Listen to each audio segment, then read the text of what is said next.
ایسی باتیں ساری، کوئی مذہب کا درد نہیں ان لوگوں کو.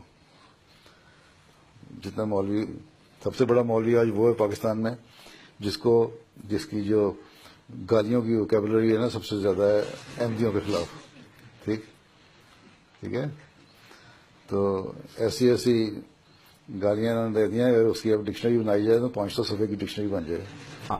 مسلمان کو گالی دینا جو ہے وہ فسق ہے. منافق کو اور ناموس رسالت کو جو غدار ہے اور غیروں کا جو ایجنٹ ہے اور یہود و نصارہ کا جو ایجنٹ بن کر ممتاز قادری کو دہشت گرد قرار دیتا ہے، اس کو گالی دینا فسق نہیں ہے.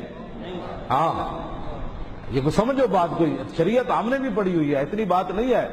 ہاں جی، جن کو کلو واللہ نہیں آتی وہ ہمیں گالی کا نہ بتائیں کہ گالی کس کو دینی ہے اور کس کو نہیں دینی. ہاں، ہمیں پتہ ہے گالی کس کو دینی ہے اور کس کو نہیں دینی. ہاں، ہمیں پتہ ہے فسق کب بنتا ہے. اور گالی کا جب سامنے مستحق کھڑا ہو تو امس بذر اللہ کہنے میں افضل الخلق کی شان میں بھی کوئی کمی نہیں ہوئی. ہاں جی، یا ان الحجر ستمد رجلک بین یدی رسول اللہ فواللہ لولا مجلس رسول اللہ لانفذت خشیتک بہذا الرمح. ہمیں یہ پتہ ہے کہ حضرت حسین بن عزیر نے کس کو بات کی تھی اور صحابی رسول ہو کر یہ بات کی تھی. اور یہ بھی ہمیں پتہ ہے کہ قرآن نے زنیم کس کو کہا. ہاں، زنیم کا معنی کیا ہے؟ وہی ہے جو پیر افضل صاحب نے بات وہاں کی ہے. ہاں، زنیم کا یہی معنی ہے. اور کیا معنی ہے زنیم کا؟ پیر صاحب نے جو لفظ بولا بالکل زنیم کا یہی معنی ہے. اس واسطے یہ آج کوئی نیا دین آئے اب اپنا درد اٹھائے.